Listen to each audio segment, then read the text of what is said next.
obviously I'm Lebanese heritage. Both my parents are born in Lebanon. My dad emigrated to Australia in 1950. And, I'm a very proud Australian Lebanese person, so when the opportunity came, and that came through, after 19 World Cup, I wanted to, do something a little bit different, challenge myself. I'm good mates with Trent Robinson. He invited me down to the Roosters. And then met someone who was involved with Lebanese Rugby League, and one thing led to another, and here we are, and I've really enjoyed everything that's been, part of it so far. First of all, to be involved with a Lebanese national team, and then second of all, to be involved in a World Cup, a different code. It's pretty special for me. We have plenty of rugby league coaches have gone the other way, but not many come this way. What's been the differences you've found so far in coaching league compared to you? Yeah, no, not a lot. I think that, obviously the people management side of things is very similar. You've got to get the best out of people. You've got to pick good people to be around you and with you, who challenge you and make you better. You've got to be good with selections, and understand who's playing well and who's got the next level in it. And then, a lot of the fundamental skills are exactly the same. Run hard, carry the ball, pass, tackle well, move together. There are some fundamental differences as well tactically. So, rugby, every ball's a contest, league not as much.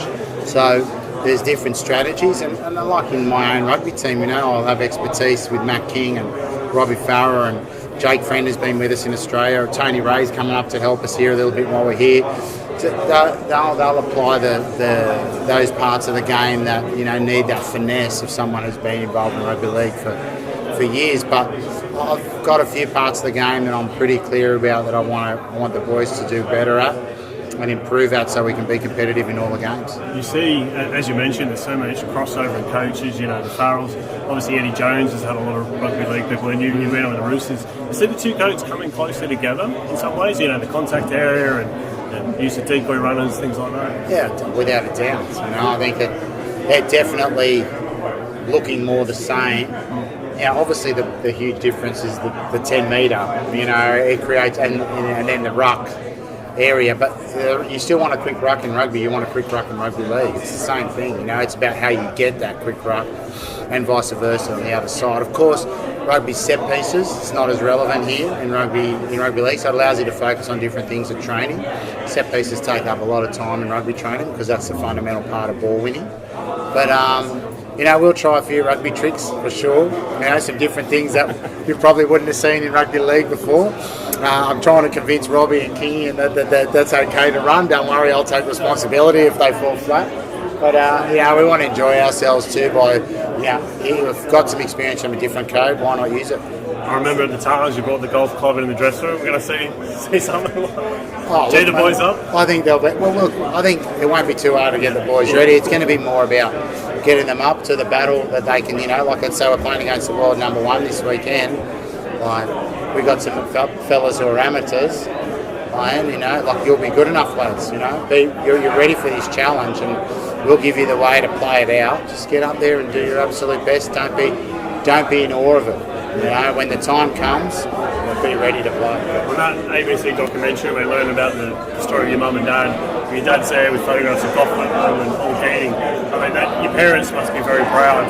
To connect with your heritage as well. Definitely after leading the Wallabies and representing Australia. Yeah, I think that the first thing, being there probably wasn't a whole lot of Lebanese kids playing rugby when I was playing. So, then to get be coaching there, I never got to play for Australia, which is a bit, obviously a huge disappointment for me from that point of view. I would have loved to, but to coach them as there and now, to be able to coach here and we actually have the cedar tree on my chest, and it's obviously a great experience. My old man's passed away now for many years, but my mum, super proud. She's more interested in footy than I've ever seen her, for some reason. Back in the day, I think every time she turned up to a game, I got sent off, so she wasn't allowed to come watch any games. So they're loving it, and I want them to enjoy it as well. Particularly for people in Lebanon, what the country's been through, natural disasters, and again, they've struggled, and there's been political infighting. So just to get to this World Cup is massive, but huge. And mate, I think we're not going to be naive and say that rugby league's a huge sport over there. There's a small niche participating base and fan base, but you'll get everyone watching because, you know, they don't get to play their teams playing on the elite stage or World Cup stage very often. And if we can provide a couple of hours where they can just cheer and enjoy and be free of some of the troubles that they have on a day-to-day basis and inspire a few young kids to say, well, I can get to the World Cup in my chosen sport. It doesn't have to be rugby league or in literature or in the arts or in business or whatever, then we're going to try and do it.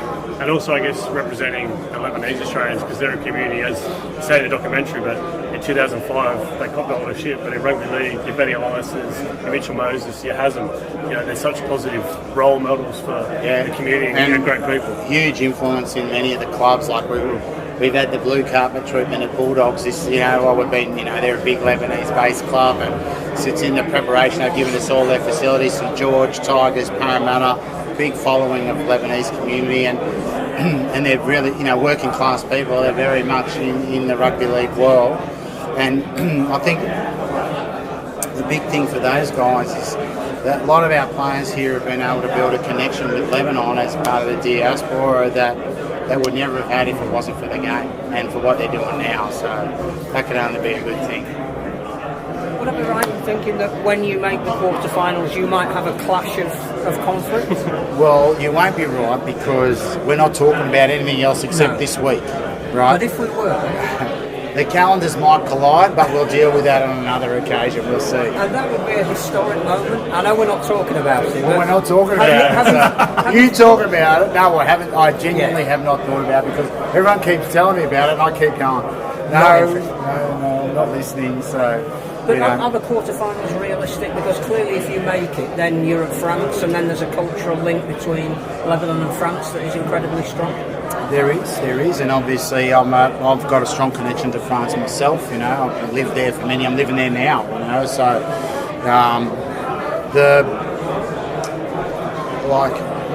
that whole thing is probably secondary to wanting to perform really well and one of these young fellas, because we've got a different type of team to we had in 17. 17 were a bit more old and grizzly, you know, a lot of experience. This is a young team, probably a little more athletic, if no disrespect to the 17 crew, but a little bit less mature. And what we want to do is make them understand during this trip what it's like to compete at the elite level. You wanted to juggle a lot of plates, you know, do a lot of different jobs, fashion, etc., real estate. Eddie Jones has always said he wants to coach in the NRL. You reckon Manly looks like they'll need a coach? You want to coach in the NRL one day? Well, it's actually not up to me. You know what I mean? Like, I can't just say, I'm going there. That's what Eddie does, yeah. Yeah, no, I think, mate, I've been asked that question a lot, obviously. Like, I wouldn't be doing it if I didn't enjoy it. Yeah. And then I've never been one of those guys who says, I'm going to do this or I'm going to do that. I just try and do my best here and see what happens from there.